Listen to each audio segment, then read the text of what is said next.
The world grows quieter when we let the past speak slowly. Tonight is not about facts alone, but about the soft spaces between them, where memory lingers like dust in moonlight. As your breathing settles, imagine time, not as a line, but as a deep ocean, layered and calm, holding forgotten currents beneath its surface. Long before history learned how to write itself, stories were carried by wind, fire, and repetition. They were not rushed. They were meant to be heard in the dark, when the mind loosens its grip on the present and drifts backward toward origins that still echo inside us. This is a safe place to wander. Nothing here demands belief or disbelief, only attention, only curiosity. Let the world slow down and allow the ancient silence to speak again. There was a time when the gods did not live in the sky. They lived among cities, among rivers that flooded with intention, among kings who ruled not by divine right, but by divine proximity. In the lands between the Tigris and Euphrates, divinity was once administrative, present, and immediate. The Anunnaki were not myths then. They were authorities, overseers, names carved into stone not as symbols, but as witnesses to a shared world. If you feel drawn to these quiet journeys into forgotten time, you may gently subscribe, not as an obligation, but as a way of returning here whenever the night invites you back, when curiosity asks for calm company rather than answers. In the earliest Sumerian records, the Anunnaki are described not as distant creators, but as active participants in the structure of civilization. They assigned kingship, they measured land, they decreed laws. Temples were not built to honor absence, but presence. The gods received offerings not because they were unreachable, but because they were nearby, watching, listening, and expecting balance to be maintained. Yet something changed. Around the 3rd millennium BC, the tone of the records begins to shift. The gods retreat, their voices soften, their actions move from the present tense into memory. Where once inscriptions spoke of direct commands and visible judgment, later texts speak in reverence and longing. The Anunnaki become ancestral rather than immediate. Myths begin where administration once stood. This transition is often described as a natural evolution of belief, as humanity growing more symbolic, more abstract. But what if that explanation is too comfortable? What if the silence of the Anunnaki was not voluntary? What if it was the result of something humanity itself set into motion? The ancient texts never describe a glorious departure. There is no final ascension, no clear farewell.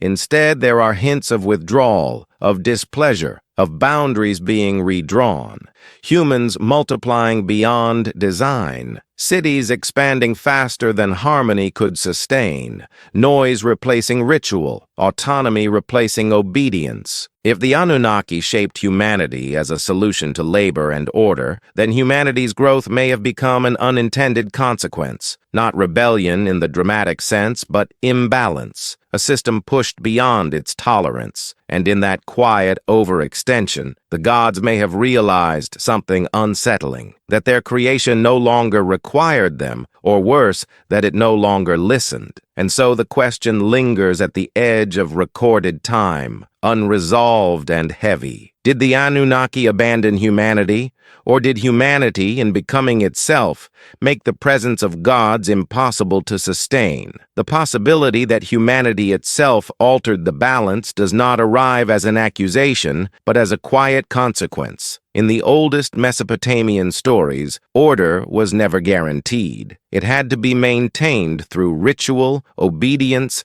and alignment with forces far older than human memory. The Anunnaki were not benevolent caretakers in the modern sense. They were regulators of equilibrium, guardians of a system that required constant calibration. Humanity was introduced into that system with purpose. According to the earliest tablets, humans were fashioned to relieve the gods of labor, to maintain temples, canals, and fields, and to sustain the rhythms that kept heaven and earth aligned. At first, this exchange appears stable. The gods provide knowledge and protection. Humans provide work and reverence, a closed loop, balanced and efficient. But systems that rely on growth rarely remain contained. Human populations expanded, cities rose larger and louder than their predecessors. What began as orderly centers of devotion became dense hubs of trade, ambition, and competition. The noise described in later myths is not merely sound, but disruption, a metaphor for unpredictability. Humanity was no longer simply maintaining the system, it was reshaping it. Some texts hint at irritation among the gods, not at disobedience, but at excess. Too many humans, too many desires, too much momentum. The delicate balance between divine oversight and human agency began to tilt. The Anunnaki, bound to cosmic order, may have recognized that their creation had crossed an invisible threshold. This is where the story grows more subtle. There is no single moment of collapse, no rebellion etched clearly into stone. Instead, there are decisions made quietly, boundaries enforced, access restricted, knowledge compartmentalized. The gods withdraw not in anger, but in response to a system that can no longer be directly managed. If humanity had learned enough to operate independently, then divine presence became interference rather than guidance. And if humans began attributing success to themselves rather than to the gods, reverence transformed into symbolism. Temples grew taller, but the gods felt farther away. In this reading, the fall of the Anunnaki is not a defeat by force, but an obsolescence born of progress. Humanity did not overthrow its creators. It simply grew beyond the conditions that required them. And in doing so, it altered the fabric of the relationship forever, leaving behind a silence that still echoes through myth. That silence did not arrive all at once. It unfolded gradually, like dusk stretching across a familiar landscape until shapes lost their edges. The Anunnaki did not vanish from the records immediately. Their names remained. Their lineages were preserved, but their roles changed. Where they once intervened directly, they now appeared as distant authorities, invoked rather than encountered. This shift suggests a renegotiation of presence. In earlier eras, divine instruction was immediate and corrective. A failed harvest or a broken oath was met with swift consequence. But as human societies grew more complex, causality itself became harder to trace. Success and failure could now be explained through strategy, alliance, and adaptation. The gods, once necessary to interpret the world, began to fade into explanation rather than experience. There is a quiet discomfort in the later myths. The gods complain of exhaustion. They speak of weariness with human unpredictability. In some accounts, they struggle to sleep because of humanity's restlessness. These are not the complaints of omnipotent beings, but of overseers overwhelmed by scale. The system they designed no longer behaves as expected. What if this was the true fracture? Not rebellion, but noise overwhelming signal. Humanity multiplied faster than reverence could regulate. Ritual became routine. Offerings became obligation. The sacred blurred into the administrative. In such an environment, divine presence may have lost its anchoring function. To withdraw may have been an act of preservation, a way for the Anunnaki to maintain cosmic order without being consumed by the consequences of their own creation. Distance restored balance, even if it cost intimacy. The gods stepped back so the system could stabilize on its own terms. And yet, traces of regret remain embedded in the stories. Flood myths, reset narratives, attempts to correct excess without complete erasure. These are not tales of domination, but of restraint, of power, choosing limitation over control. As humanity continued forward, memory replaced interaction. The gods became ancestors, then symbols, then stories told at night. But beneath those stories lies an unresolved tension, a sense that something fundamental was lost, not through war or catastrophe, but through gradual divergence, a parting so slow that no single generation noticed it happening. As generations passed, the memory of direct divine presence thinned like a copied text rewritten too many times. Each retelling preserved the shape of the story, but softened its certainty. What was once instruction became interpretation. What was once command became metaphor. Humanity learned to live inside meanings rather than mandates. The Anunnaki, in this quieter age, appear increasingly divided among themselves. Some myths speak of councils and disagreements, of differing visions for humanity's future. This detail is often overlooked, yet it reveals something fragile within the divine order. If the gods themselves debated how much influence to exert, then the system was never as fixed as it appeared. It was adaptive, responsive, and therefore vulnerable to change. Human innovation accelerated during this period. Writing became more versatile. Trade networks extended beyond familiar horizons. Law codes replaced oral judgment. Authority shifted from divine intermediaries to human institutions. Kings still claimed divine favor, but their power now rested on administration rather than proximity to the gods. In this environment, the Anunnaki's role narrowed. They became legitimizers rather than governors. Their names were invoked to sanctify decisions already made by human hands. This subtle inversion may have marked the true turning point. The gods were no longer shaping civilization. Civilization was shaping its gods. If humanity caused the fall of the Anunnaki, it was not through defiance, but through competence, through learning how to manage complexity without constant oversight, through building systems that mirrored divine order closely enough to function independently. The creators recognized themselves in the creation and stepped aside. Yet stepping aside does not mean disappearing without consequence. A vacuum formed where presence once lived. Humans filled it with ritual, philosophy,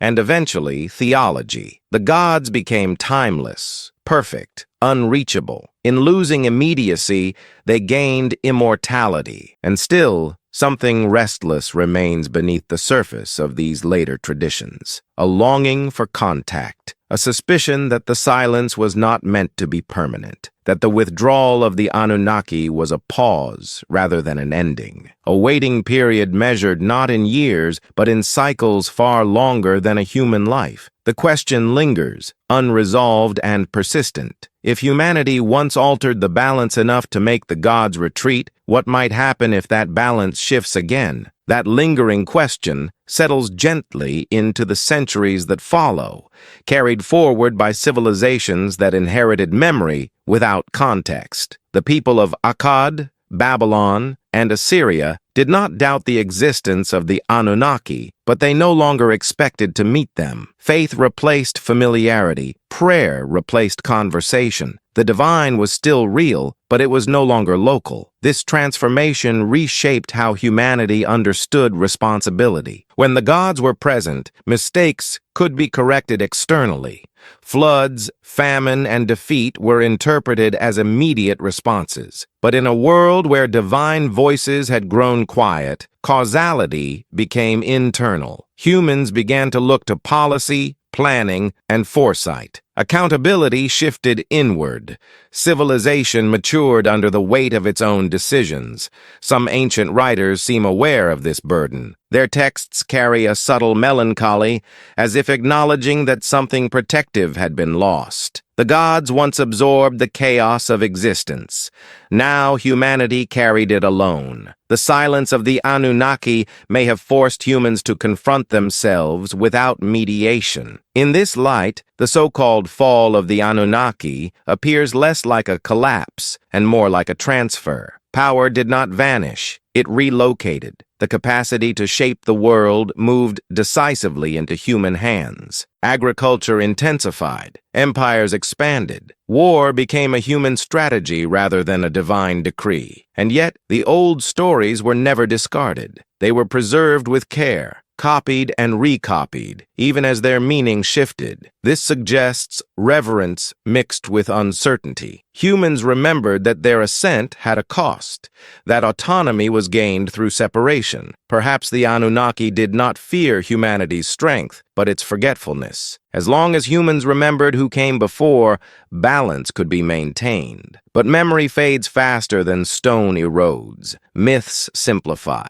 Names become symbols. Presence dissolves into abstraction. By the time later cultures looked back toward Sumer, the gods had become distant ancestors of thought rather than active participants in reality. And in that distance, humanity stood alone for the first time, powerful, capable, and quietly unsure whether the silence above was approval, resignation, or merely patience. As humanity moved deeper into its own age, it began to search for new ways to fill the void left by the Anunnaki's absence. The divine became not a presence to be directly encountered, but a concept to be revered, studied, and interpreted. In a way, the gods were not gone, but transformed into the foundational myths that gave shape to law, to leadership, and to culture. This transition allowed human society to grow in new directions, exploring territories once dominated by divine authority. Yet even as they stepped forward, the shadows of the past followed. Temples still stood, though their use had become more ceremonial than functional. Kings continued to claim divine lineage, but their divine right no longer demanded the same unquestioning obedience from the people. The Anunnaki were now symbols, not overseers. The key to understanding the enduring power of these myths lies in the way humanity approached them. The stories of the gods no longer carried the weight of a direct relationship, but they still shaped how rulers governed and how people understood their place in the world. The Anunnaki became archetypes, figures of ancient wisdom, whose absence served as a quiet reminder of humanity's precarious position between the mortal and the divine. It was during this period that the ideas of fate, destiny, and cosmic order took root in human consciousness. The myths that surrounded the Anunnaki weren't just tales of divine beings interacting with humanity. They were lessons about balance, responsibility, and the consequences of excess. As the gods receded, the mythic narratives they left behind continued to influence everything from governance to spirituality. There is, however, a subtle irony embedded in these shifts. Even as humanity moved away from the direct influence of the gods, the need for a higher order never disappeared. The silence left by the Anunnaki was not an absence of meaning, but a space where new forms of divine authority could take shape. The gods had retreated, but their influence had merely morphed into something more abstract. By the time new empires arose,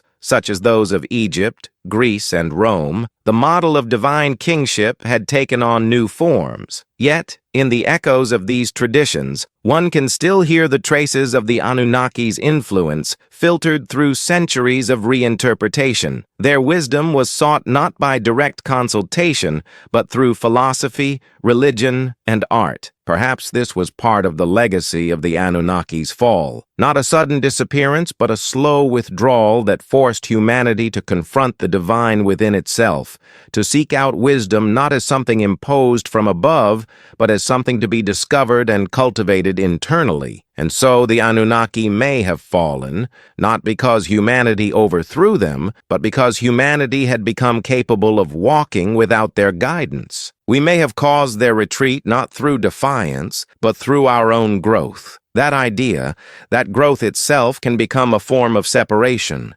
lingers quietly beneath every civilization that followed. Humanity carried the memory of divine guidance like an inherited echo, faint but persistent. Even as new gods emerged, bearing new names and new faces, their structure felt familiar. Hierarchies in the heavens mirrored hierarchies on earth. Order above justified order below. The architecture of belief remained, even if the original architects were gone. In Mesopotamia, the Anunnaki gradually blended into broader pantheons, their identities overlapping, merging, and fading. Enlil became a force of atmosphere and authority, rather than a present ruler. Enki transformed into wisdom itself, less a being than a principle. This abstraction did not diminish their importance. It it preserved them. What cannot remain present can survive by becoming symbolic. Yet symbols carry a risk. They can be reinterpreted without consent. As humanity's confidence grew,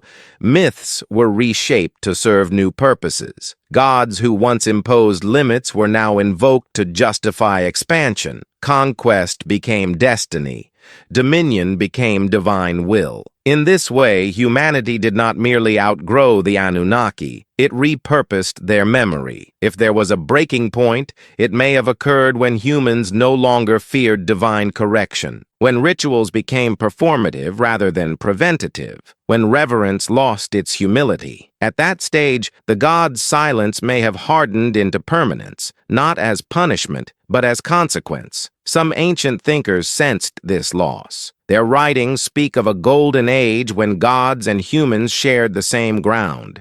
These passages read less like myth and more like mourning, a recognition that something once close had become unreachable, that the world had grown louder, faster, and less aligned with the rhythms that once governed it. Still, the Anunnaki never vanish entirely. They survive in fragments, in flood stories retold across continents, in the idea that humanity was shaped rather than accidental. Even modern fascination with ancient astronauts echoes this unresolved memory, a sense that our origins involve guidance that ended abruptly. Perhaps the fall of the Anunnaki was never meant to be dramatic. No war in the heavens, no shattered sky, just a slow uncoupling between creator and creation. A moment when humanity stepped forward, and the gods, seeing that step, chose not to follow. That quiet uncoupling marks the threshold between mythic time and historical time. Before it, events feel circular, guided by divine intervention and cosmic correction. After it, history begins to move forward with momentum, accumulating consequences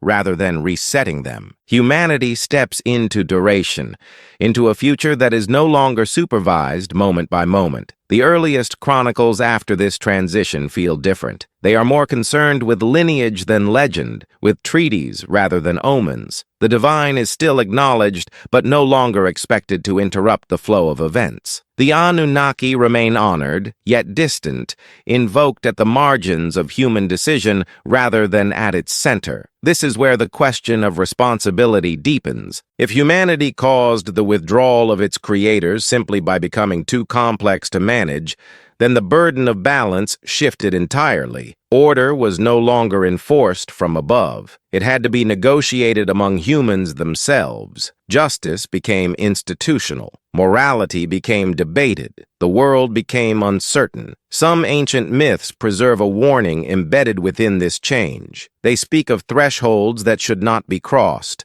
of knowledge acquired too quickly, of numbers growing beyond harmony. These are not moral lessons in the modern sense, but systemic ones. They caution against scale without restraint, against progress without reflection. If the Anunnaki stepped away to prevent greater imbalance, then their absence was not abandonment, but containment. A recognition that continued intervention would only entangle them further in a system accelerating beyond its original design. Withdrawal became the least disruptive option, and yet the human longing for guidance never faded. Even in silence, the memory of divine presence shaped aspiration. Humans continued to look upward, not because God spoke, but because they once had. That memory became a compass, imperfect but persistent. Standing at the dawn of recorded history, humanity did not celebrate this separation. It adapted to it. It learned to live with unanswered questions. And in doing so, it entered an age where meaning would no longer be given, but sought. An age still unfolding,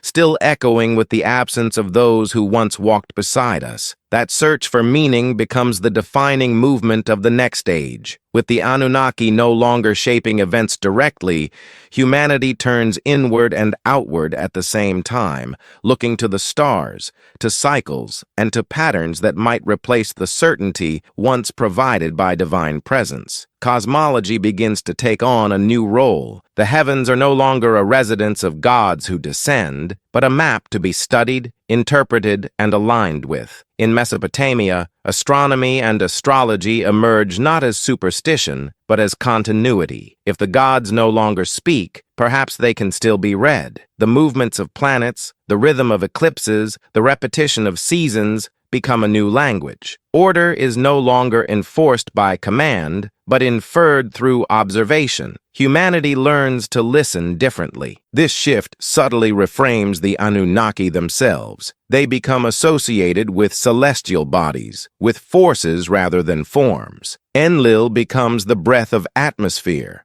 Enki becomes the flow of water and intelligence. Inanna becomes the cycle of desire and renewal reflected in the heavens. The gods disperse into systems that can be studied without direct encounter. If humanity caused their fall, it may have been by learning too much, by decoding patterns once guarded by divine authority. Knowledge, once given selectively, becomes accumulated.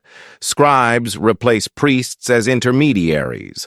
Archives replace oracles. The sacred becomes something that can be preserved, copied, and debated. There is a tension here, quiet but profound. As humans gain understanding, mystery does not vanish. It relocates. The unknown shifts from divine intention to cosmic scale. The universe grows larger as the gods grow quieter. Awe remains, but it is directed outward rather than upward. Some traditions hint that this was anticipated, that humanity was never meant to remain dependent forever, that the Anunnaki were caretakers during an early phase, not permanent rulers. If so, their withdrawal was not failure, but completion, a cycle closing as another begins. And yet, even in this reading, there is unease. Completion implies readiness, and humanity's history suggests that readiness was imperfect. The tools inherited from divine order were powerful, but the wisdom to wield them evenly was still forming. The silence of the Anunnaki thus becomes both a gift and a risk,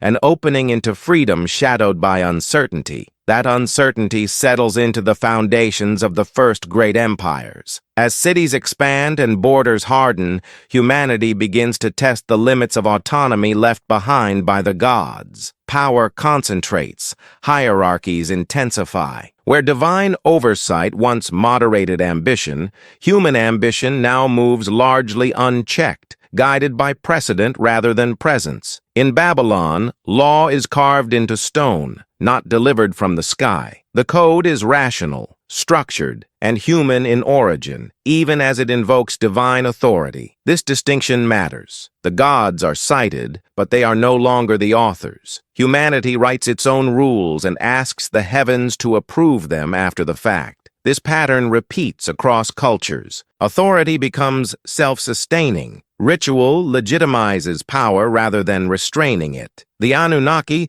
once guarantors of balance, now exist primarily as symbolic witnesses to decisions already made. Their silence allows interpretation to flourish, and interpretation allows control. If humanity caused the fall of the Anunnaki, it may have been through this quiet inversion. The gods no longer correct human systems. Human systems redefine the gods. Divinity becomes adaptable, local, political. What was once universal order fractures into regional theologies, each reflecting the priorities of its society. Yet the ancient fear of imbalance never disappears. Flood stories persist. Cycles of destruction and renewal echo through texts separated by oceans and centuries. These are not merely myths of catastrophe. They are reminders of thresholds once crossed, of moments when humanity grew too loud, too numerous, too unaligned. Some scribes preserve these warnings with unusual care, as if aware that they are safeguarding more than stories. Perhaps they sensed that the Anunnaki's silence was conditional. That balance, once broken beyond repair, might invite correction not from gods, but from nature itself. The world grows increasingly human at this stage. Brilliant, violent, creative, unstable. The divine retreat has granted freedom, but not immunity. And as history accelerates, the question quietly evolves. Not whether humanity caused the fall of the Anunnaki, but whether humanity could survive without them. That question settles like a slow-moving current beneath the rise and fall of civilizations. As centuries pass, humanity begins to experience cycles of expansion and collapse without divine explanation. Empires crumble not because gods declare it, but because resources thin, alliances fracture, and systems strain under their own weight. Cause and effect become human, observable, and unavoidable. In this environment, memory becomes fragile. The farther humanity moves from the age of divine proximity, the more abstract its origins feel. The Anunnaki are no longer remembered as presences, but as principles embedded in stories whose original context has eroded. Their silence stretches across generations until it feels eternal, unquestionable. Yet the old texts remain strangely specific. They speak of times measured in vast spans, of reigns that exceed human lifetimes, of decisions made by beings unconcerned with mortality. These details do not align easily with later theology. They feel inherited, not invented, like fragments of a worldview that no longer fits the scale of human life. As literacy spreads, interpretation multiplies. The same stories are read differently by each culture, each era, each reader. Some see allegory, others see history. The Anunnaki become mirrors reflecting the assumptions of those who remember them. In this way, humanity continues to shape the gods long after their withdrawal. What remains constant is the sense of interruption, a before and an after, a memory that something once guided the world and then stepped away. That awareness becomes embedded in human psychology, resurfacing as nostalgia for a lost order, a lost harmony, a lost authority. Perhaps this is the deepest consequence of the Anunnaki's fall. Not their absence, but the imprint it left. Humanity inherits not only freedom, but longing, the feeling that something essential is missing, even if it cannot be named. And so the ancient question transforms again. If humanity caused the silence of its creators, was that silence a failure or an initiation? A moment when the world passed quietly into human hands, carrying with it both the burden of choice and the weight of remembering what once was. That weight of remembering does not fade with time. It settles into the deep structures of belief, shaping how humanity understands its place in the cosmos. Long after the Anunnaki are no longer expected to return, the idea of an original guidance remains embedded in philosophy, religion, and myth. Humanity does not forget the gods. It forgets how close they once were. As new spiritual frameworks emerge, they carry a familiar pattern, a distant creator, intermediaries, laws delivered indirectly. The intimacy of the earliest age is replaced by reverence defined through separation. This distance is often described as sacred, but it may also be protective. Too much closeness once destabilized the balance. Distance preserves order. In this way, the silence of the Anunnaki becomes a template. Later traditions inherit not the gods themselves, but the structure of their absence. Humanity learns to expect silence, to interpret it, to build meaning around it. The unanswered becomes normal. Faith adapts to a world where direct intervention is rare or symbolic. Some thinkers quietly question this shift. They wonder if the divine retreated because humanity was no longer listening in the right way, not through ritual alone, but through restraint, through balance, through an awareness of limits. These ideas surface repeatedly,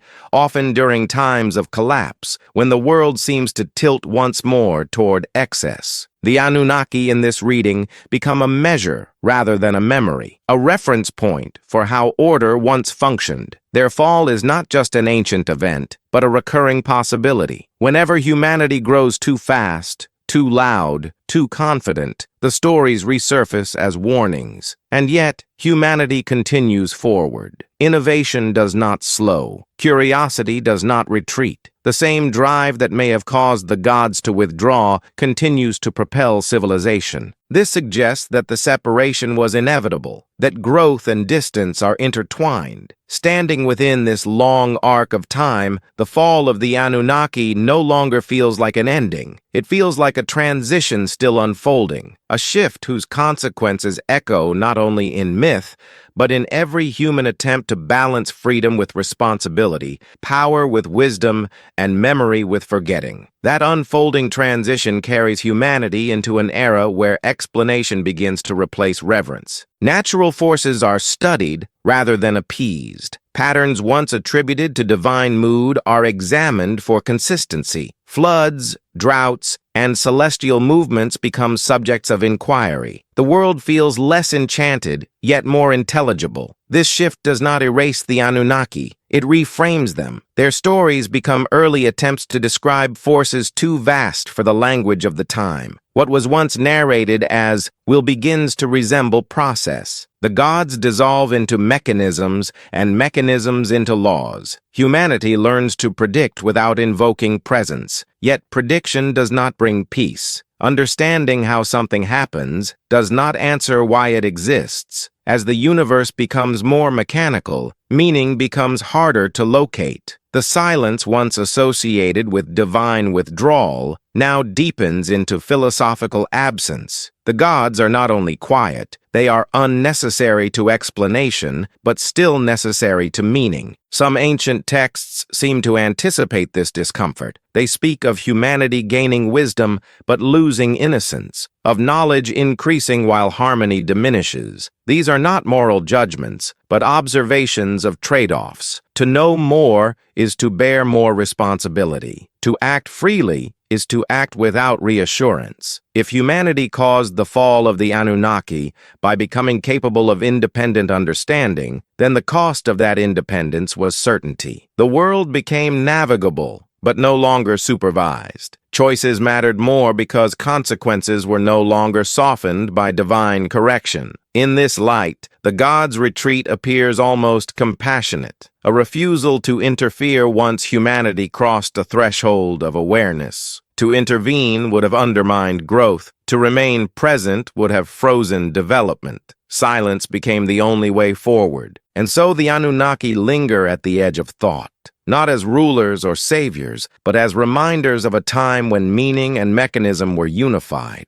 Their fall marks the moment those two paths diverged, a divergence humanity has been navigating ever since, searching for balance between understanding the world and belonging within it. That search for balance moves quietly beneath the surface of every later tradition. Humanity carries forward the memory of unity as an absence felt rather than a fact remembered. The Anunnaki, once embodiments of order woven directly into daily life, now exist as distant reference points, reminders that the world was not always divided between explanation and meaning. As centuries turn into millennia, this division deepens, knowledge accelerates, tools improve, empires rise with confidence built on human planning rather than divine instruction. Yet alongside this progress grows a subtle unease. The more humanity masters its environment, the more fragile the underlying balance appears. Control expands, but so does the potential for collapse. Ancient warnings echo softly through this progression. They speak of cycles, of rises that inevitably lead to falls, not because of punishment, but because systems pushed too far lose coherence. In these stories,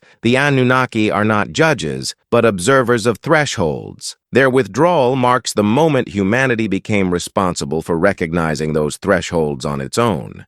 This responsibility proves difficult. Without an external authority to enforce restraint, limits become negotiable. Excess is justified by success. Growth becomes its own validation. The same drive that once built canals and cities now fuels expansion without pause. The old gods, who once embodied balance, are remembered but no longer heeded, and yet memory persists in subtle forms. In myths of lost golden ages, in philosophical longings for harmony, in the recurring idea that humanity once lived closer to the source of order. These are not fantasies of escape, but signals of imbalance. The past becomes a mirror in which the present recognizes its own instability. If humanity caused the fall of the Anunnaki, then it also inherited their role. Guardianship of balance passed quietly into human hands, unannounced and unprepared. The silence of the gods was not abandonment, but delegation, a transfer of responsibility whose weight is still being learned. And so the ancient question deepens once more. Not whether the gods fell, but whether humanity can rise without repeating the same patterns that made their withdrawal necessary. That unresolved tension carries humanity into deeper layers of reflection, where the past is no longer just remembered, but questioned. Scholars, mystics, and storytellers begin to ask not only what the Anunnaki were, but why their stories endured with such persistence. Myths that fade usually lose relevance. These did not. They adapted, resurfacing whenever humanity confronted its own limits. Across cultures, similar patterns emerge. Beings who arrive from elsewhere, teachers who establish order, a sudden withdrawal following excess, disobedience, or imbalance. These parallels suggest not coincidence, but inheritance, a shared memory refracted through different languages and landscapes.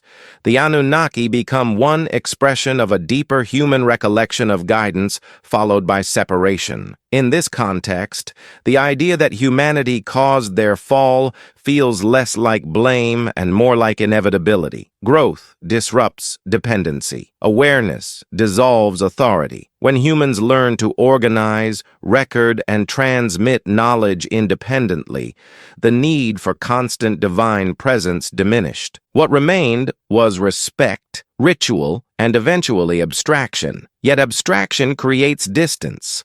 As gods become ideas, they lose the capacity to correct behavior directly. Moral systems become internalized, debated, and often compromised. Without immediate consequence, imbalance can persist longer, spreading quietly before it is recognized. The old stories warn of this delay, of corrections that arrive too late, too large. Some traditions interpret cataclysms as echoes of earlier resets. Floods, fires, collapses not sent by gods, but emerging from accumulated imbalance. In this view, the Anunnaki did not leave humanity unguarded. They left behind a world governed by self-correcting systems. Nature becomes the final arbiter when restraint fails. The silence of the gods thus takes on a different meaning, not absence, but trust. Trust that humanity would learn to read the signs once delivered verbally. Trust that memory would guide behavior when authority no longer could. Standing within this long unfolding,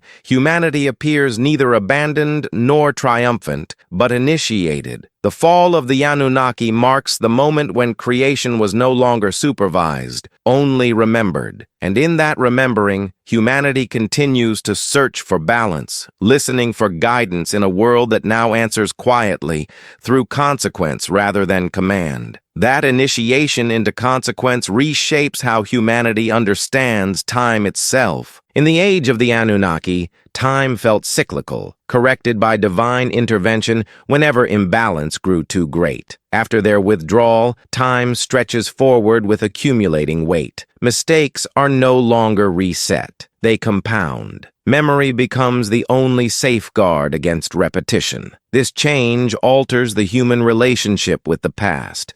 Ancient stories are no longer simply honored. They are mined for guidance. Humanity begins to look backward, not to return, but to understand. The Anunnaki are studied as ancestors of order, not objects of worship. Their fall becomes a lesson encoded in narrative rather than a trauma to be healed. As societies grow more complex, the distance between action and consequence widens. A decision made in one generation shapes conditions centuries later. This delay makes balance harder to perceive. The gods once closed that gap. Their silence leaves humanity navigating long arcs without immediate correction. Some traditions preserve the idea that the Anunnaki retreated because their presence interfered with this learning, that as long as correction was immediate, understanding remained shallow, silence forced reflection, absence demanded foresight. The world became a teacher rather than a stage. Yet teachers that do not speak require attention. Many lessons are missed, Civilizations rise confidently, unaware that they are repeating patterns already etched into forgotten stone. When collapse comes, it feels sudden, though it has been forming quietly for generations. In this way, the fall of the Anunnaki becomes a repeating moment rather than a single event. Each time humanity overextends, each time balance is ignored, the old silence returns, not as punishment, but as reminder. A mirror held up by history itself. Perhaps this is why the stories never end. They resurface when humanity approaches familiar thresholds. They whisper of an age when guidance was external, when limits were enforced, when the world was quieter. And they ask, without accusation, whether humanity has learned enough to guide itself. That quiet question follows humanity into its later eras, where progress accelerates beyond anything the ancient world could imagine. Technology replaces ritual. Data replaces divination. Systems grow vast, interconnected, and increasingly abstract. Humanity gains unprecedented influence over its environment,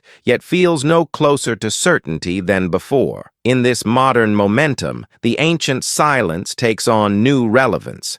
The Anunnaki are no longer sought as gods, but as possibilities, hypotheses, visitors rather than creators. The ancient astronaut theory emerges not as belief, but as curiosity, a contemporary attempt to reconcile old stories with new frameworks. If the gods were not divine, perhaps they were advanced. If they withdrew, perhaps it was deliberate. This reinterpretation reflects the same pattern seen throughout history. Humanity reshapes the past to match its present understanding. Where earlier generations saw divinity, modern minds see technology. The core narrative remains unchanged.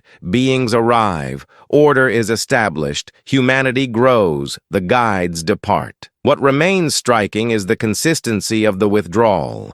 The departure is never triumphant. It is never fully explained. It leaves behind instructions, warnings, and memory, but no return date. This ambiguity suggests that the end was not accidental, it was chosen. If humanity caused the fall of the Anunnaki, then the cause was not aggression, but acceleration. Development outpaced supervision. The creation became unpredictable, and unpredictability demands distance. In this light, modern humanity mirrors its ancient self. Once again, it stands at a threshold. Once again, systems grow beyond full comprehension. Once again, consequences lag behind action. The old stories feel less distant, not because they are factual, but because they are familiar. The Anunnaki, whether gods, visitors, or metaphors, represent a phase of guidance that humanity may always outgrow. Their fall is not behind us. It is ahead of us, a pattern waiting to repeat whenever growth surpasses balance and silence becomes the only remaining teacher. That sense of repetition brings the narrative full circle, connecting ancient memory with modern unease. Humanity, now capable of shaping climate, altering life, and reaching beyond its home world, stands in a position once attributed only to gods. Power has scaled upward, but wisdom has struggled to keep pace. In this context, the Anunnaki feel less like distant myths and more like early reflections of a recurring role. They were stewards of a system, bound to maintain balance while enabling growth. Their withdrawal suggests that stewardship has limits, that guidance cannot extend indefinitely without preventing maturation. If humanity truly caused their fall, then it did so by crossing the same boundary it now approaches again, a point where intervention becomes obstruction, where correction delays understanding, where silence becomes necessary for growth. The ancient stories do not condemn this transition. They describe it with restraint, even tenderness. The gods do not rage. They deliberate. They withdraw. They leave behind tools, stories, and systems rather than ruins. This is not the behavior of defeated beings, but of caretakers stepping back. Yet caretakers do not disappear without concern. The flood myths, the reset narratives, the warnings encoded in cycles all suggest contingency. Silence is granted, but balance remains required. The system continues to respond, even without direct oversight. Humanity's challenge, then, is not to rediscover the Anunnaki, but to understand why their presence ended, to recognize the patterns that lead to withdrawal, to learn restraint without enforcement. As the modern world accelerates, the ancient question becomes newly relevant, not whether the gods will return, but whether their return would even be possible, whether a civilization that has learned to act independently could accept guidance without surrendering agency. The fall of the Anunnaki thus becomes a mirror held up to every age. It asks, quietly and without judgment, whether growth has been matched by wisdom, and whether silence is something to fear or something to finally understand. That understanding remains incomplete, suspended between memory and foresight. Humanity senses that something fundamental was tested long ago and is being tested again now, though the language has changed. Where ancient people spoke of gods and balance, modern societies speak of systems and sustainability. The underlying concern is the same. How far can growth extend before it fractures the order that supports it? The Anunnaki, in this sense, become symbols of a ceiling humanity once touched without realizing it existed. Their withdrawal marked the recognition of limits, not imposed from above, but revealed through consequence. When divine correction ceased, the world itself became the feedback mechanism. This reframing alters how the ancient silence is interpreted. It is no longer empty, it is instructive. Silence invites observation. It forces pattern recognition. It demands patience. The gods, by stepping away, may have ensured that humanity would learn to listen to subtler signals. Environmental shifts, social strain, psychological unrest, warnings that speak slowly but persistently. Ancient myths often describe gods weighing humanity's future, debating whether it can be trusted with its own power. These moments feel less like judgment and more like uncertainty. Creation had reached a stage where outcomes could no longer be predicted. Distance became the only ethical response. If this is true, then the fall of the Anunnaki was not a failure of gods, but a test of humans. A long test, unfolding across millennia with no final verdict yet delivered. Each generation answers in its own way, through choices that either restore balance or erode it further. The stories survive because the test continues. They are recalled during moments of crisis, when progress threatens to outrun wisdom. In those moments, humanity instinctively looks backward, searching for guidance encoded in origin stories. Perhaps the Anunnaki never needed to return. Their role was never to remain, but to begin something that could only mature in their absence. And perhaps the true measure of humanity's readiness will not be marked by divine reappearance, but by the ability to sustain balance without it. The silence above remains unchanged, but its meaning continues to evolve, shaped by every decision made below. That evolving meaning carries humanity to the edge of interpretation, where ancient narrative and modern reflection quietly converge. At this point in the story, the Anunnaki are no longer confined to Mesopotamian soil. Their presence stretches symbolically across cultures, epochs, and states of mind. They become a lens through which humanity examines its relationship with power, responsibility, and restraint. In many ways, the Anunnaki represent the last moment when order was externalized, when balance was enforced by beings perceived as greater, older, and more capable of seeing the whole. Their withdrawal forced humanity to internalize that role, to become both architect and guardian of its own systems.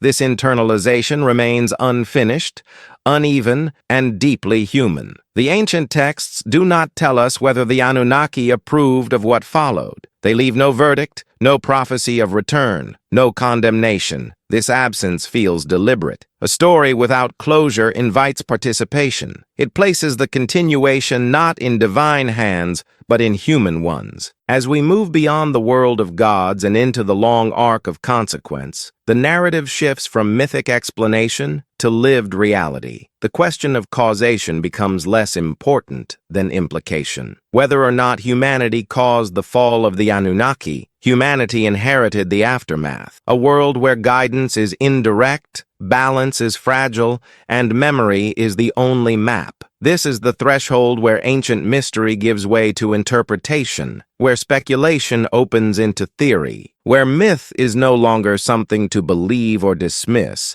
but something to listen to carefully. The Anunnaki fade from view not because they are irrelevant, but because their story has completed its function. What remains is a silence shaped by choice, a quiet space in which humanity continues to act, build, and reach forward, carrying within it the echo of a time when the world was watched more closely. And standing at this midpoint between origin and outcome, the story pauses, waiting for the next cycle to reveal whether silence was the final lesson or merely the beginning. That pause opens into a deeper layer of the story, where silence is no longer just absence, but pressure. In the ancient imagination, when balance failed completely, correction followed. Not gentle adjustment, but sweeping reset. The world was not endlessly patient. It responded when thresholds were crossed too far to recover gradually. This is where catastrophe enters the narrative, not as punishment, but as recalibration. Flood myths emerge across cultures with striking similarity. Waters rise, civilization dissolves, memory fragments, survival becomes selective. These stories are often framed as divine anger, but beneath that language lies a more neutral force, systems correcting overload. In Mesopotamian texts, the flood is not impulsive. It is debated, weighed, delayed. The gods are divided,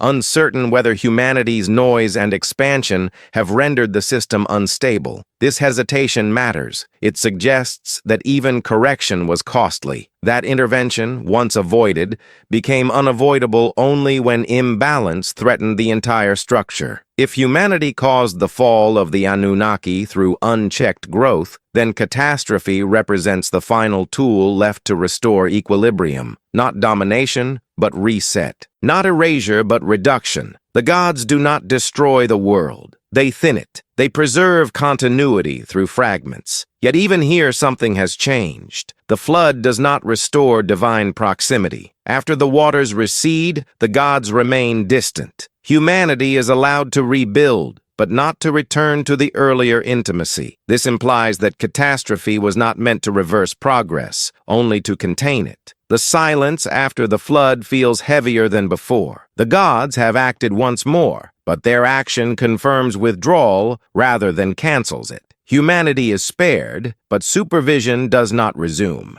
The lesson is delivered without commentary. From this point onward, catastrophe becomes part of the human inheritance, not as divine drama, but as a recurring consequence of imbalance. The Anunnaki no longer need to speak. The world itself has learned how to respond, and so the narrative shifts from guidance to correction, from presence to pattern, from gods who walk among humans to forces that reshape civilizations from a distance, leaving humanity to interpret the meaning on its own. That inheritance of catastrophe reshapes how humanity remembers its own origins. After the great resets, memory no longer flows intact, it fractures. What survives does so in symbols, in shortened genealogies, in stories that hint rather than explain. The Anunnaki remain present in these fragments, but their roles are blurred, their intentions compressed into mythic shorthand. Survivors rebuild with caution. Cities rise again near rivers, but rituals grow more complex,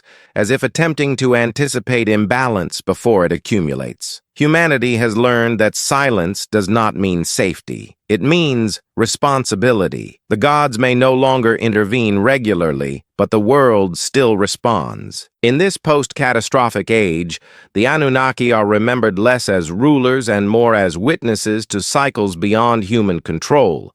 Their authority shifts from command to precedent. They become figures who once saw what happens when growth exceeds harmony. Their stories are preserved as warnings disguised as origins. This is also where lineage takes on renewed importance. Kings trace their descent not just to gods, but to survivors.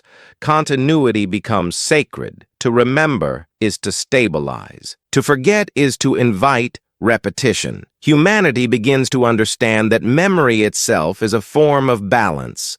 If the fall of the Anunnaki was accelerated by humanity's excess, then the catastrophe that followed was the cost of learning too late. But learning, once achieved, changes the relationship between humans and the past. The gods are no longer expected to return. Their role has shifted fully into instruction through absence. From here on, progress resumes, but with an undercurrent of restraint woven into tradition. Festivals commemorate survival. Myths encode thresholds. The silence above remains, but it is no longer empty. It is filled with remembered consequence. And so, civilization moves forward again, carrying within it a quieter awareness that growth is not inherently virtuous, that balance must be maintained without supervision, and that the gods who once enforced order now exist only as echoes, reminding humanity of what happens when those echoes are ignored. That quieter awareness does not erase ambition, it tempers it for a time. Civilizations rebuild with rituals designed to honor cycles rather than conquer them. Calendars align with celestial movements. Architecture reflects cosmology. The world is approached as something to be synchronized with, not dominated. In this renewed order, the Anunnaki are invoked as guardians of thresholds rather than active agents. Their stories define limits. They mark points beyond which harmony unravels. Humanity listens, not because the gods speak, but because memory warns. Yet memory is vulnerable to comfort.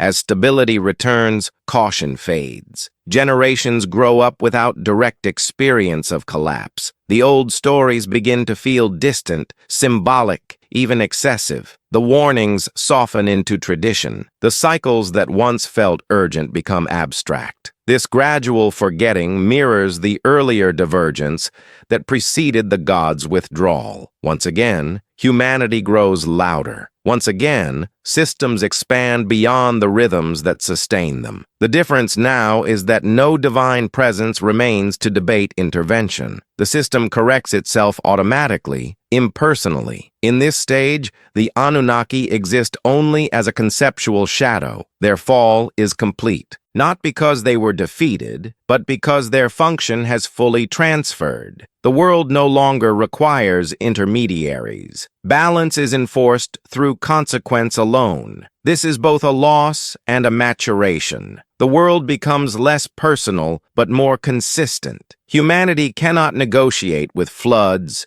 droughts, or collapse. It can only adapt or fail. The gods' silence ensures impartiality, and yet something essential is diminished: the sense of being watched, of being guided, of being corrected gently rather than decisively. Humanity now lives in a world where lessons are learned through cost, not instruction. The Anunnaki fade further into abstraction, but their story remains active. It is retold whenever cycles repeat, whenever growth outpaces wisdom, whenever silence deepens. Their fall becomes less an ancient mystery and more a pattern humanity continues to reenact, slowly, inevitably, and often without noticing. That repetition settles into the deep rhythm of history, where each rise carries the faint imprint of earlier ascents, and each collapse echoes older failures. humanity begins to sense that progress is not a straight path, but a spiral, revisiting familiar thresholds under different names. Empires change, technologies evolve. The underlying challenge remains unchanged. In this long view, the fall of the Anunnaki no longer feels isolated. It appears as the first recorded instance of a pattern that would repeat whenever guidance gives way to autonomy, whenever creation outpaces oversight, whenever systems grow too complex to be corrected gently. The ancient gods become markers in this pattern, not causes. Their withdrawal is remembered because it coincided with humanity's first experience of standing alone at scale. The world had become large enough, loud enough, interconnected enough to require self-regulation. The Anunnaki's silence marked the beginning of that experiment. As centuries pass, humanity grows accustomed to this condition. Silence becomes normal. Responsibility becomes diffuse. The absence of external authority encourages innovation, but also denial. When consequences emerge slowly, they are easy to ignore. When warnings are subtle, they are often dismissed. This is where myth regains its quiet power, not as belief, but as memory. The story of the Anunnaki reminds humanity that silence has precedent, that it has happened before, that guidance once existed and withdrew when balance failed. The past becomes a mirror rather than a refuge. In moments of crisis, these stories resurface. They are not consulted for answers, but for perspective. They suggest that collapse is not meaningless, that it signals thresholds crossed too often or too far. That correction, however painful, restores conditions for continuation. The Anunnaki, long absent, thus remain present in function, if not in form. Their fall becomes a lesson humanity keeps relearning. That growth without restraint invites silence. That silence invites consequence. And that consequence, in time, invites reflection. Standing within this rhythm, humanity continues forward, repeating and revising, carrying ancient echoes into modern complexity, still navigating the long aftermath of a silence that began when the gods stepped back and the world learned how to answer itself. That self-answering world reshapes humanity's understanding of fate. No longer dictated by divine decree, fate becomes emergent, the result of countless interconnected choices unfolding over time. This realization carries both empowerment and unease. If outcomes are human-made, then accountability cannot be deferred upward. There is no appeal beyond the system itself. In ancient narratives, the Anunnaki once embodied fate as something administered. Destinies were assigned. Lifespans were measured. Order was maintained through deliberate allocation. After their withdrawal, fate becomes statistical rather than intentional. Patterns replace plans. Probability replaces will. This transition subtly alters how humanity tells its own story. Heroes emerge not because they are chosen by gods, but because they navigate complexity effectively. Survival depends on adaptation rather than favor. The world rewards awareness, not devotion. Yet devotion does not vanish. It transforms into reverence for systems larger than the individual. Nature, time, history. Humanity learns to respect forces that cannot be persuaded, only understood. The Anunnaki fade into these forces, their identities dissolving into the fabric of the world they once managed. If humanity caused their fall, then it also absorbed their function. Stewardship replaces obedience. Management replaces worship. This is not a clean exchange. Humanity inherits power faster than wisdom, capability faster than humility. The ancient texts seem aware of this imbalance. They do not celebrate independence without caution. They preserve unease alongside achievement. The fall of the gods is recorded without triumph, as if the writers sensed that something stabilizing had been lost. In this sense, the Anunnaki's silence becomes a constant test. Can humanity sustain order without external enforcement? Can it recognize limits without command? Can it value balance without fear? These questions remain unanswered. They unfold across centuries, repeating in different forms.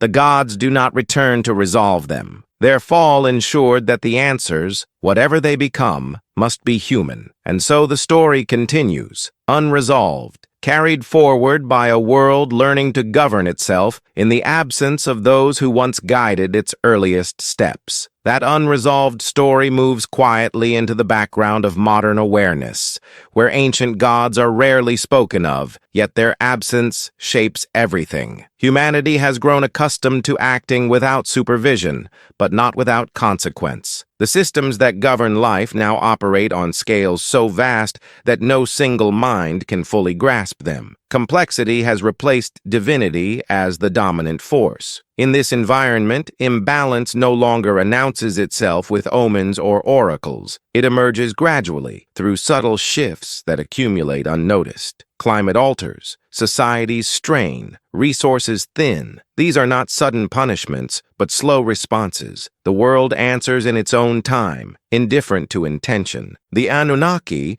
once imagined as managers of order, feel strangely relevant again, not as beings to return, but as a reminder of what oversight once meant. Their fall highlights a transition humanity has not yet completed. Power has expanded, but coordination lags behind. Knowledge multiplies, but coherence fragments. If the gods withdrew because humanity had grown too complex to guide directly, then modern civilization represents the far end of that trajectory. A world so interconnected that intervention, even if possible, would ripple unpredictably. Silence becomes the only ethical stance. Ancient texts seem to anticipate this condition. They speak of ages measured not by rulers but by balance. When balance fails, collapse follows, not because of malice, but because systems cannot sustain unchecked growth indefinitely. The lesson is structural, not moral. In this reading, the Anunnaki did not fall once. They fell out of relevance. Their role ended when guidance could no longer scale with creation. Humanity now occupies that role imperfectly, learning through failure what once might have been corrected through instruction. The silence that began in the 3rd millennium BC thus stretches unbroken into the present. It is not empty. It is filled with feedback, consequence, and delayed response. And within that silence, humanity continues to navigate, carrying ancient memory forward, still learning how to listen to a world that speaks softly but never stops speaking. That continuous feedback, subtle and unrelenting, becomes the language of a world long after the gods have stepped away. Humanity learns, often painfully, that systems do not require intention to respond. They react to imbalance automatically, without judgment, without warning, beyond what is already embedded in their structure. In ancient times, the Anunnaki embodied that structure in recognizable form. They were faces given to forces, voices given to order. Their withdrawal removed the faces, but not the forces. What remained was a quieter world, one that no longer explained itself, only reflected behavior back through consequence. This is why the old myths never truly disappear. They resurface when feedback grows too loud to ignore, when collapse approaches, when humanity senses it has crossed another invisible threshold. The stories return not as religion, but as pattern recognition, a reminder that this has happened before. If humanity caused the fall of the Anunnaki, then it also inherited their burden, to maintain balance without being able to see the whole, to govern systems that exceed individual understanding, to act with restraint in the absence of authority. The difficulty of this task cannot be overstated. The gods once held perspectives beyond human scale. Their silence leaves humanity operating with partial vision. Decisions ripple outward in ways no one fully intends. The margin for error narrows as complexity grows, and yet there is no return to innocence. The Anunnaki do not come back to correct course. Their fall was final in function, even if eternal in memory.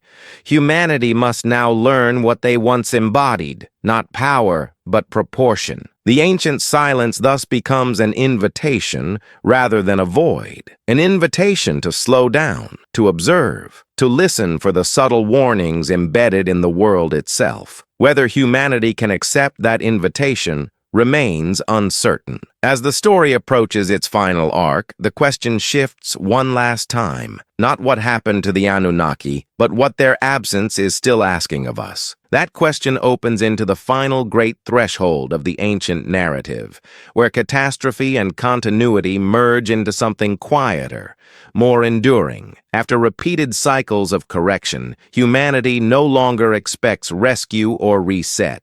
Survival becomes adaptation. Meaning becomes something carried forward rather than restored. In the myths, this is where the world feels older, heavier, less enchanted, but more stable. The Anunnaki are fully absent now, not even debated as possible returnees. Their role has dissolved into the background structure of reality itself. Order exists, but it is impersonal. Balance is maintained, but without explanation. Humanity, shaped by these long cycles, develops a deep, almost instinctive awareness of fragility. Even at moments of triumph, there is an undercurrent of caution. Empires memorialize their own impermanence in stone. Texts warn future generations who may not listen. Memory becomes the final defense against repetition. If the fall of the Anunnaki marked the end of direct guidance, then this era marks the beginning of inherited responsibility. Humans no longer act as children of the gods, but as stewards of a world that answers only to its own rules. The shift is complete. The training period has ended, yet something remains unresolved. The silence never clarifies whether this outcome was desired, whether humanity passed the test, failed it, or is still within it. The absence of verdict ensures that history remains open. Every generation adds its own response. The ancient catastrophe narratives fade into the background, but their structure persists. Whenever imbalance grows too large, correction follows, not as divine wrath, but as systemic response. The lesson is repeated until it is learned or until it is forgotten again. Standing here at the edge of reset and remembrance, the story of the Anunnaki closes its most dramatic chapter. What follows is interpretation, reflection, theory, the long human attempt to understand not only what was lost, but what was given in its place. That space of interpretation is where myth loosens its grip on literal memory and becomes something more flexible. Here, the Anunnaki are no longer approached as historical figures alone, but as symbols layered with meaning. Their story is examined not for dates or proof, but for structure, for what it reveals about humanity's relationship with power, guidance, and consequence. Some readers see the Anunnaki as external beings, visitors from beyond the earth whose technology and knowledge shaped early civilization. Others see them as personifications of natural forces, given form to make the invisible legible. Still others view them as reflections of human psychology, projections of authority created to stabilize early societies. Each interpretation says less about the gods themselves and more about the needs of those interpreting them. What unites these readings is the same unresolved moment, the withdrawal, regardless of whether the Anunnaki were physical, symbolic, or something in between. Their disappearance marks a shift that humanity never reversed. Guidance ended. Responsibility began. If humanity caused that ending, then the cause may not matter as much as the pattern. Growth leads to autonomy. Autonomy leads to distance. Distance leads to consequence. This sequence appears again and again, from ancient cities to modern systems. In this light, the Anunnaki function as a narrative threshold. They represent the last point at which humanity believed order was imposed from outside itself. After them, order becomes something negotiated internally, often imperfectly, often too late. Theories about their fall multiply because the silence invites speculation. A closed story would settle into certainty. An open one continues to evolve. Each generation reinterprets the absence according to its own fears and hopes. And perhaps that is the final gift embedded in the myth. Not answers, but continuity of questioning. The Anunnaki do not return to explain themselves. They leave behind a story that forces humanity to examine its own development, to ask not only where guidance went, but whether it is truly missing or simply expected to emerge from within. That inward turn marks a subtle but profound shift in how humanity frames its place in the cosmos. Without external overseers to appeal to, meaning becomes something constructed through reflection, ethics, and shared memory. The silence of the Anunnaki no longer feels like loss alone, but like an invitation to maturity. In this phase of interpretation, the ancient gods are understood as transitional figures. They appear at the threshold between instinct and reason, between survival and civilization. Their presence helps humanity organize its first large systems. Their absence forces humanity to internalize those systems and take responsibility for maintaining them. This reframing softens the idea of a fall. The Anunnaki did not collapse or fail. They completed a role. Their withdrawal was not a punishment inflicted by humanity, but a consequence of humanity becoming something new. Complexity reached a level where guidance could no longer remain external without stalling development. Seen this way, the question shifts again. Humanity did not overthrow its creators. It outgrew the conditions that required them. Growth and separation became inseparable. Yet outgrowing does not mean surpassing. Humanity inherited power, but not perspective. The gods once held a wider view, seeing cycles beyond individual lifetimes. In their absence, humanity struggles to think beyond short horizons. Progress accelerates, but foresight lags behind. This imbalance keeps the myth alive. The Anunnaki symbolize the perspective humanity lacks. Their silence highlights the cost of limited vision. Without beings who see the whole, humanity must learn to simulate that perspective through cooperation, memory, and restraint. Whether this learning succeeds remains uncertain. The ancient story does not resolve it. Instead, it offers a frame through which each age can examine itself. The fall of the Anunnaki becomes less a mystery of the past and more a question directed at the present, a question that asks whether humanity is ready to carry what it inherited. That question deepens as humanity becomes increasingly aware of its own scale. For the first time, human actions alter planetary systems, reshape ecosystems, and influence futures far beyond a single generation. The role once attributed to gods now rests unevenly in human hands. The silence that began in antiquity now feels amplified rather than distant. In this modern awareness, the Anunnaki resemble a memory of proportion. They represent a time when power and perspective were unified, when those who shaped the world were imagined to see beyond immediate gain. Their absence exposes a gap humanity has struggled to fill. Capability has expanded faster than wisdom, reach faster than restraint. If humanity caused their fall by becoming too complex to guide, then modern civilization embodies the full expression of that complexity. The systems that sustain life are now abstract, distributed, and fragile. No single authority oversees them. No divine correction waits beyond the threshold. Only delayed response. Ancient myths begin to feel less symbolic and more diagnostic.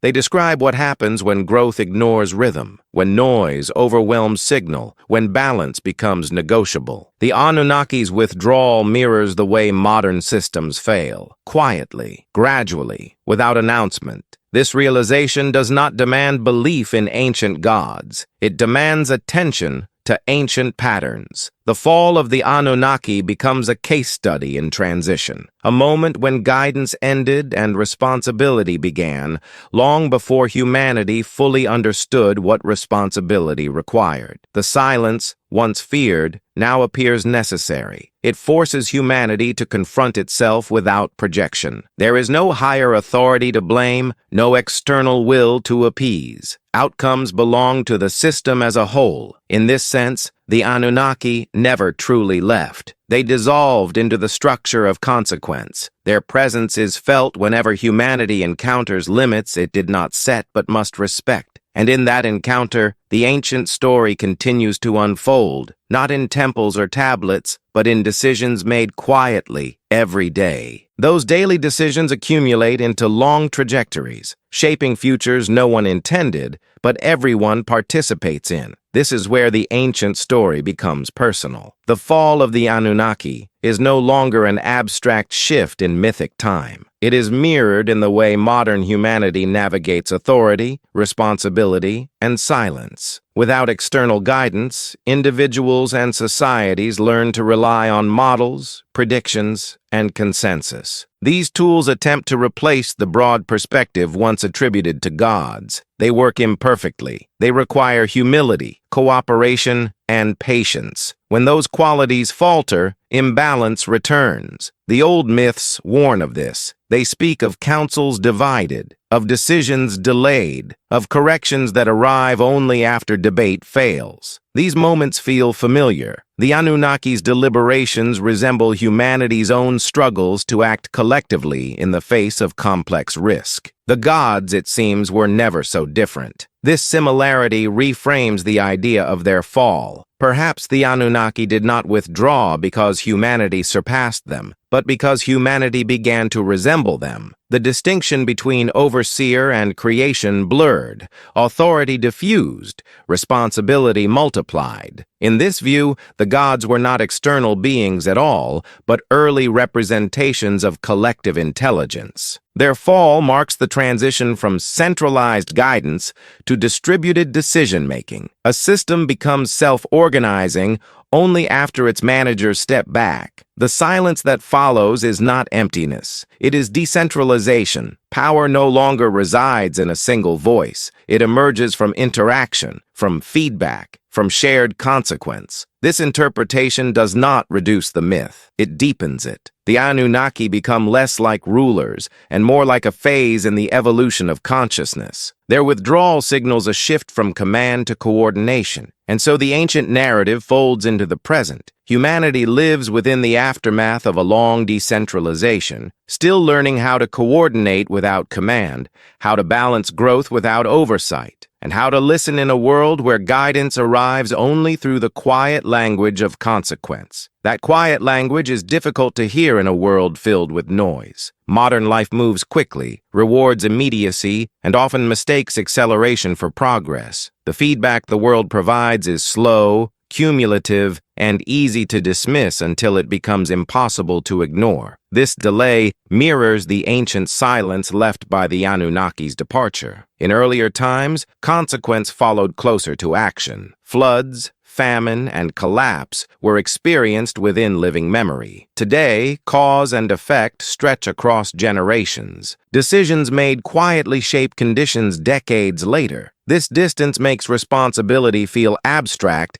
even as its impact grows more severe. The ancient myths seem to anticipate this challenge. They describe worlds that forget too quickly, that grow comfortable between corrections, that mistake stability for permanence. The gods do not return to warn them. The silence endures. The lesson must be learned without instruction. If humanity caused the fall of the Anunnaki through unchecked growth, then modern humanity risks repeating the same pattern on a larger scale. Not because it ignores the past, but because it underestimates the weight of accumulated choice. Balance erodes slowly, invisibly, until it does not. Yet the story is not one of inevitability alone. Memory remains a tool. Reflection remains possible. The Anunnaki survive as a reminder that silence does not mean indifference. It means autonomy paired with consequence. In moments of stillness, when the noise recedes, the pattern becomes visible. Growth requires restraint. Power demands perspective. Silence asks for listening rather than control. The ancient narrative does not instruct humanity to fear the absence of gods. It suggests learning to live with it, to recognize that guidance, once external,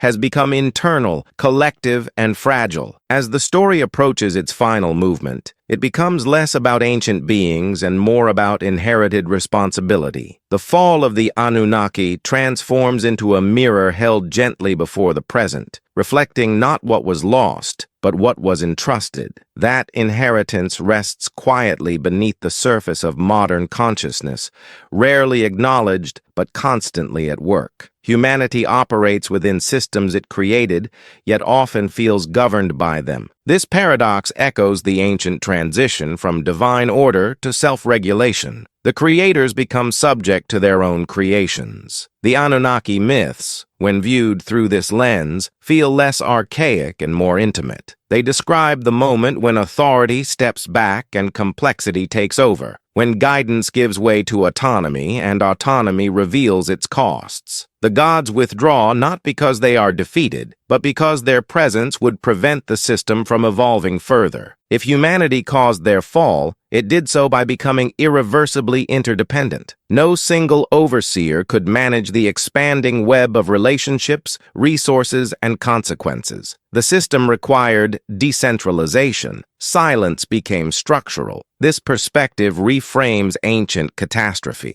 Floods and collapses were not punishments, but recalibrations in a system learning to operate without managers. Correction was no longer administered. It emerged. Modern humanity now lives fully within this condition. There is no higher authority to appeal to, only broader coordination to attempt. Balance depends on cooperation rather than command, foresight rather than fear. The Anunnaki's silence thus becomes a legacy of trust. Trust that humanity could learn to self-regulate, even if imperfectly. Trust that memory would survive long enough to guide future choices. Trust that consequence would teach what instruction no longer could. Whether that trust was justified remains an open question. The ancient story does not answer it. It leaves space for each age to respond through action rather than belief. And in that space, the fall of the Anunnaki continues to unfold,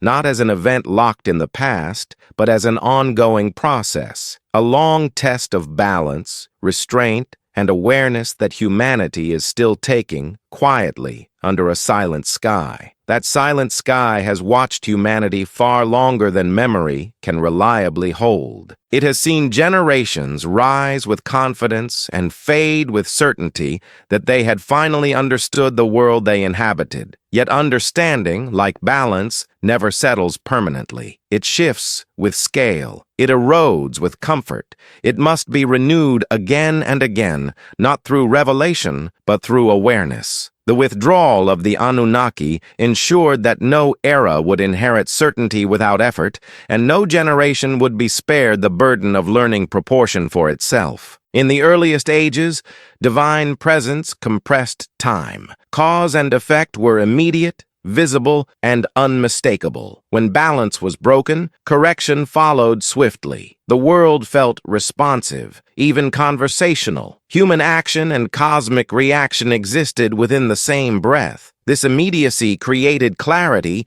but it also limited growth. As long as correction was external, understanding remained shallow. The gods carried the weight of foresight, so humanity did not have to. When that presence receded, time expanded. Consequences stretched across lifetimes. Decisions made quietly in one century reshaped conditions in another. Responsibility became distributed, harder to trace, easier to deny. Silence created distance, and distance introduced uncertainty. Humanity entered an age where no single moment explained collapse, and no single authority could prevent it. That uncertainty became the defining condition of maturity. Without gods to blame or appease, humanity learned to live inside ambiguity. Moral certainty gave way to ethical tension. Choices were no longer weighed against divine reaction, but against outcomes that might not appear for generations. The silence did not remove morality. It made morality heavier, slower, and far more difficult to navigate. The ancient myths understood this shift without naming it directly. They speak of thresholds crossed gradually, of warnings dismissed because they felt symbolic rather than urgent, of collapses that appeared sudden only because their causes accumulated invisibly over time. These stories were not predictions. They were observations preserved in narrative form, designed to outlast memory when direct experience no longer could. If humanity caused the withdrawal of the Anunnaki through excess, then excess remains the enduring risk. Not ambition itself, but ambition detached from rhythm. Not innovation, but innovation unmoored from proportion. Growth was never forbidden. Expansion was never condemned. What failed was alignment. The gods embodied balance. When balance ceased to matter, presence ceased to function. The silence that followed was not judgment. It was a boundary, a recognition that guidance imposed from outside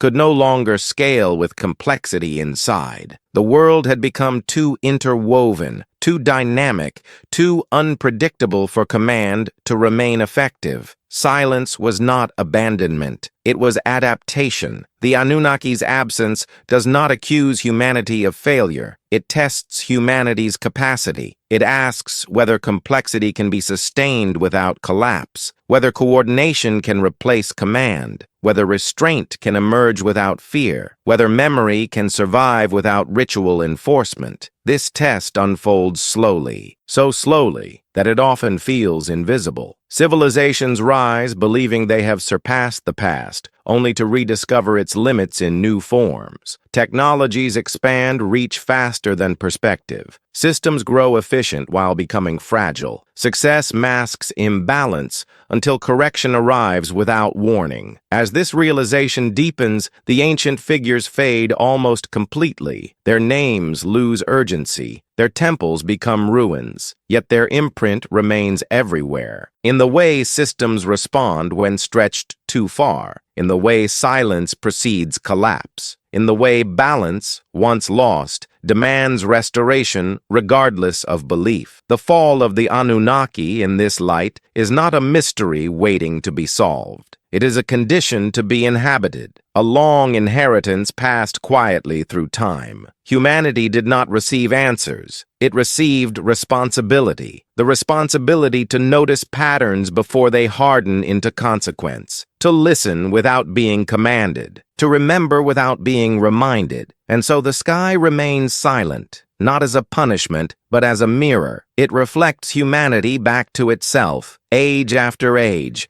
asking the same question patiently and without judgment. Can balance be chosen without being enforced? Can wisdom grow as fast as power? Can humanity carry what it inherited without needing the gods to return? That question lingers beyond myth and theory, settling into the deep architecture of human existence. It no longer belongs only to ancient tablets or speculative interpretation. It lives inside the structures humanity builds, the systems it trusts, and the silences it chooses not to interrogate. The fall of the Anunnaki becomes less a story about beings who left, and more a story about a condition humanity entered and never fully exited. When guidance withdraws, what replaces it is not freedom alone, but exposure. Humanity becomes visible to itself in ways it never was before. Errors can no longer be attributed upward. Suffering can no longer be explained away as divine displeasure. The world responds without narrative, without justification. Consequence arrives stripped of meaning unless meaning is consciously supplied. This is the true weight of the Anunnaki's absence, not the loss of protection, but the loss of explanation. In the age of divine presence,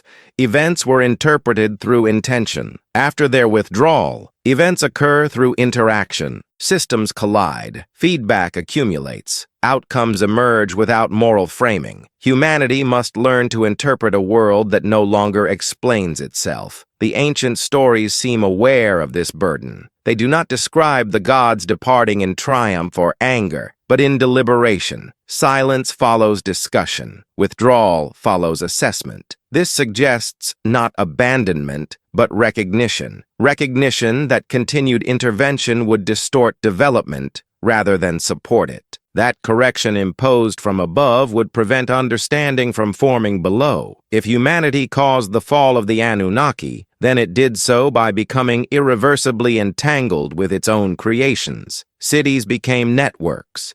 Networks became dependencies. Dependencies became systems too vast for centralized control. No council of gods, no matter how wise, could oversee such complexity without becoming part of the imbalance. In this sense, the Anunnaki did not lose authority. Authority itself became obsolete. What replaced it was coordination, a far more fragile and demanding state. Coordination requires memory. It requires restraint. It requires the ability to think beyond immediate reward and short-term survival. These qualities cannot be enforced. They must emerge. The silence left by the gods is the space where emergence either succeeds or fails. It is a space without guarantees. Humanity cannot know in advance whether it will adapt gracefully or collapse under its own weight. The ancient narrative offers no reassurance. It offers only precedent. That precedent is sobering. Every system, no matter how divinely inspired its origin, eventually confronts the limits of growth. Every structure that expands faster than awareness risks destabilization. The Anunnaki's fall marks the first recorded recognition of this truth. A moment when guidance stepped aside to allow consequence,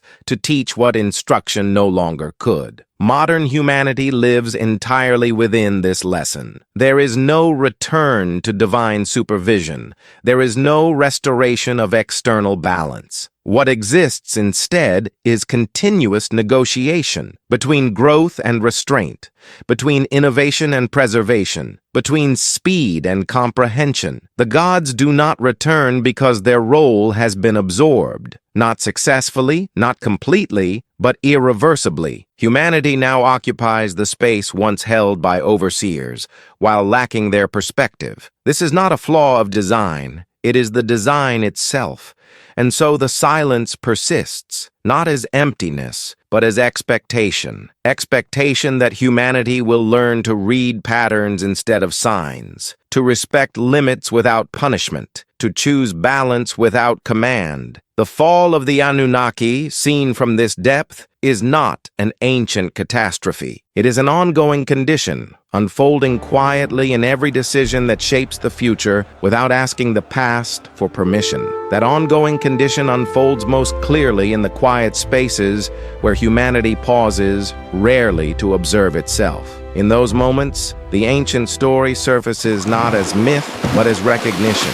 The realization that the absence of overseers is not temporary, it is structural. The world no longer waits for permission to respond. It reacts according to balance, pressure, and accumulation, indifferent to intention. The Anunnaki, once imagined as figures who stood between chaos and order, now appear as an early solution to a problem humanity still faces. How to maintain coherence as scale increases. How to preserve proportion when growth accelerates. Their withdrawal did not remove the problem, it removed the buffer. In the age of divine presence, imbalance was corrected before it could spread too far. After their departure, imbalance gained time. It spread slowly, invisibly, embedding itself into systems until correction became unavoidable and often irreversible. This delay is the defining challenge of the human era. It creates the illusion of safety, even as instability grows. The ancient narratives seem to understand this danger intuitively. They describe worlds that believed themselves stable right up until collapse, societies that mistook continuity for permanence. These stories are not warnings shouted across time. They are reflections offered quietly, trusting that recognition would come eventually. If humanity caused the fall of the Anunnaki, then it also inherited their perspective without their vantage point. The gods were imagined to see cycles whole. Humanity sees fragments. Decisions are made locally. Consequences unfold globally. The gap between perception and impact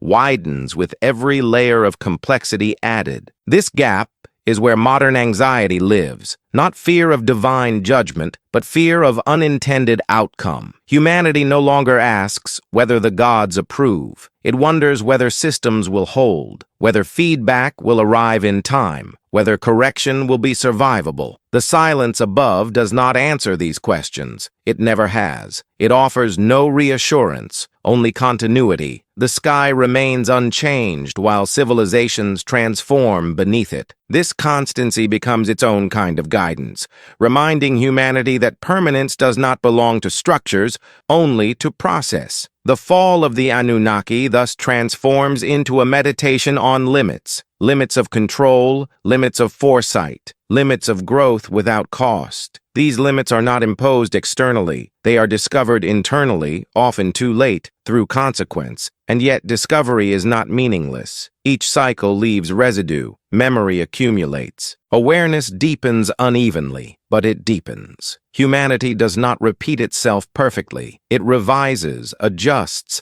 and sometimes learns just enough to delay collapse a little longer. In this slow, uncertain learning, the ancient gods find their final role, not as rulers, not as saviors, but as the first acknowledgement that guidance cannot last forever, and that creation, once released, must learn to govern itself. The silence that followed their fall was not meant to be filled with fear. It was meant to be filled with attention to pattern, attention to balance, attention to the fragile distance between growth and collapse. Whether humanity can sustain that attention remains unanswered, but the story continues regardless, carried forward quietly, beneath a sky that has already seen this moment before. That attention, when it appears, arrives softly. It does not announce itself as revelation or certainty. It feels more like a pause, a subtle slowing of impulse, a moment where action hesitates just long enough to consider consequence. This, perhaps, is the quiet skill humanity has been learning since the fall of the Anunnaki. Not obedience, but awareness. In the ancient world,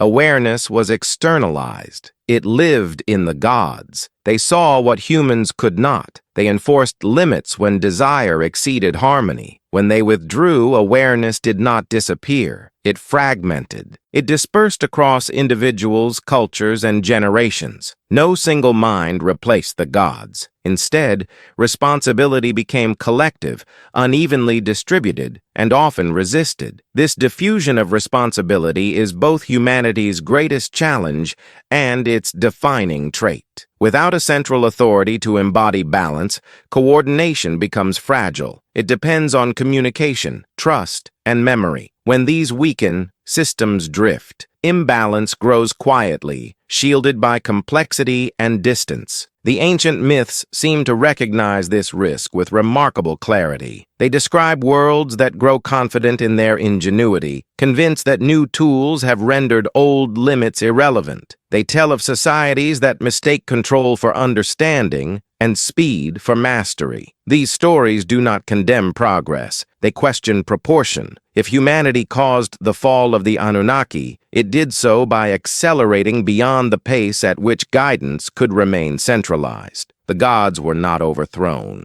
They were outscaled. The system they governed became too large, too interconnected, too dynamic for intervention to remain precise. Silence followed because any voice would have distorted the whole. This silence is often misunderstood as absence of care, but the ancient narrative suggests the opposite. Silence is restraint. It is the refusal to interfere once interference would do more harm than good. It is the final act of stewardship in a system meant to become self-regulating. Modern humanity lives entirely within this restraint. The world does not correct gently anymore. Feedback arrives through accumulation, through thresholds crossed quietly, through changes that feel gradual until they are no longer reversible. This delayed response is not punishment. It is the cost of autonomy. The Anunnaki, remembered dimly through myth, become symbols of a lost immediacy, a time when balance was enforced before damage spread too far.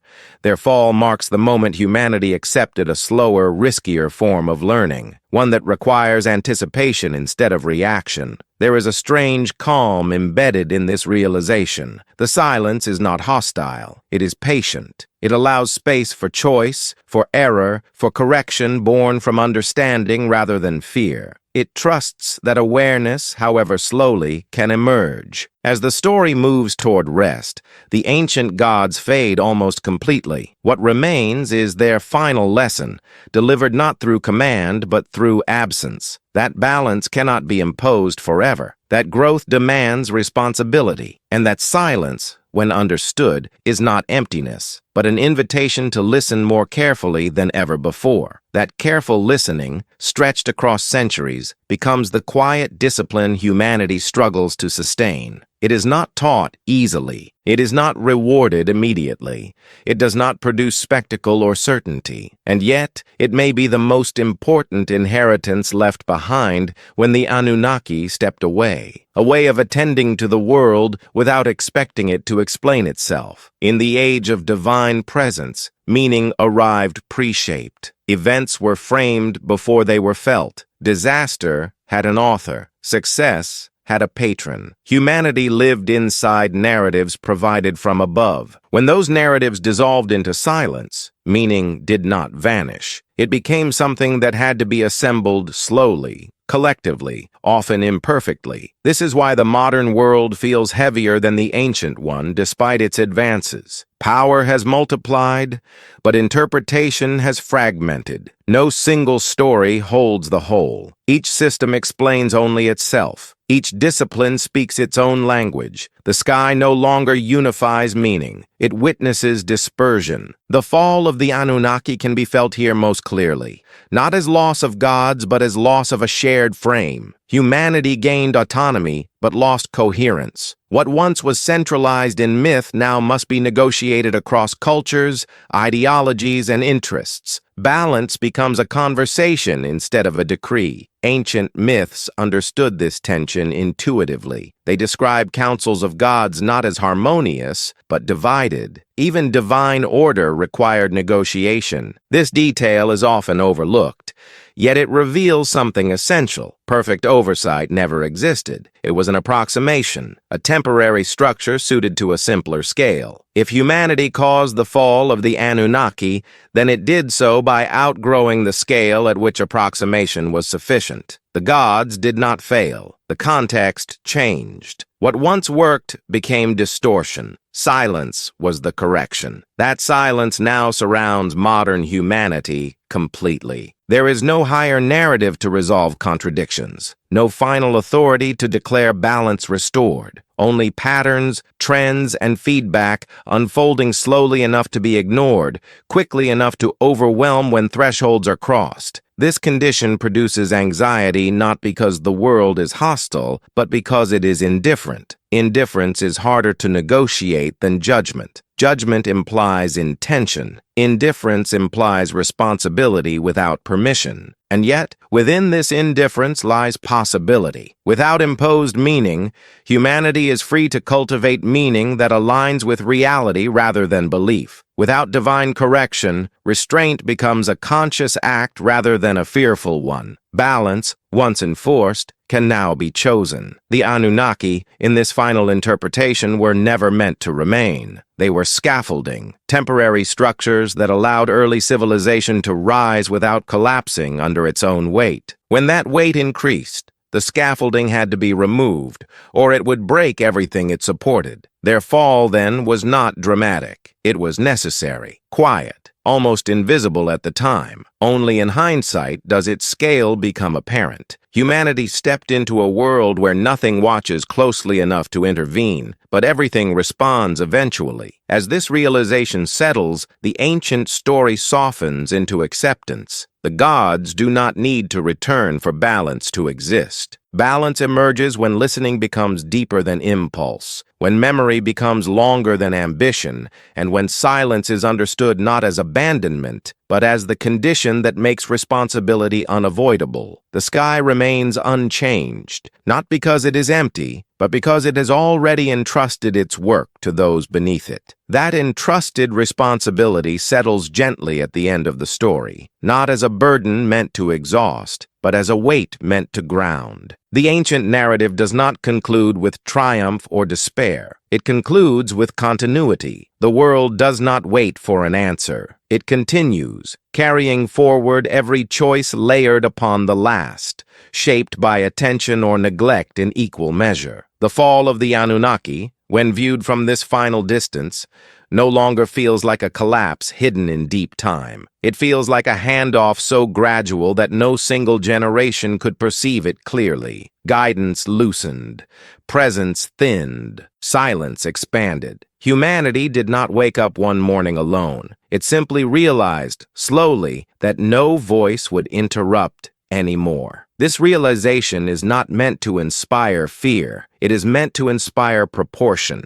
Without divine correction, excess becomes visible only through consequence. Without instruction, wisdom must be cultivated rather than received. The world becomes a teacher that never raises its voice, but never stops responding. In the ancient imagination, gods once walked among humans to keep balance intact. In the modern condition, balance walks invisibly through systems, relationships, and limits. It cannot be worshipped. It can only be respected. When ignored, it does not punish. It adjusts. The Anunnaki, whether gods, metaphors, or memories, represent the last moment when balance was embodied rather than abstract. Their withdrawal marks the beginning of a quieter era, one where responsibility could no longer be deferred upward. Humanity inherited not power alone, but the necessity of restraint. This inheritance does not require belief in ancient beings.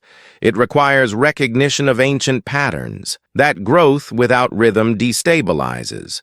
That complexity without awareness fractures. That silence does not mean nothing is happening. It means something is accumulating. As the story reaches its resting place, it offers no prophecy. It leaves no instruction. It simply creates space. Space for reflection without urgency. Space for awareness without fear. Space for humanity to notice where it stands within cycles far older than any civilization. The Anunnaki do not return in this ending because their return would undo the lesson. Their absence is the lesson. A reminder that maturity begins when guidance becomes memory and memory becomes responsibility. And so the night settles. The past grows quiet without disappearing. The future remains unwritten without being empty. Beneath the same silent sky that once held gods and now holds only consequence, humanity continues forward, not abandoned, not supervised, but entrusted.